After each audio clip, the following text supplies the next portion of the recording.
madilim, nananalaytay sa aking dugo, bakas sa aking muka ang ligaya at pagiging malaya. Ako ba ay pakikinggan ng madla kung isasabuhay ko ang aking tula? Ang aking paglalakbay ay hindi makulay, puno ng dilim ang aking buhay, walang makapitang kamay.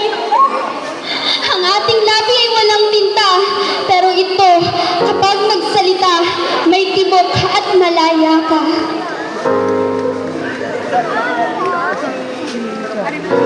Walang ikatutumbas na pilang o ginto, ang ating wika ay may tagos sa puso, kahit banyaga na mamangha.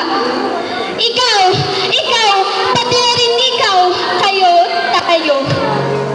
Malayo pa ang pakipsilim, pero kung iyong iisipin, marami ka pang pwedeng baguhin. Ikaw ay may kaatman, kinikimkim mo lang. Ikaw ay paham nang hindi mo namamalayan. Ako, ikaw, tayo ay Pilipino. Ang ating salita ay tagus sa puso. Lahat tayo ay may kakayahang maging malaya. Ang susi ay nasa kamay mo, sinta.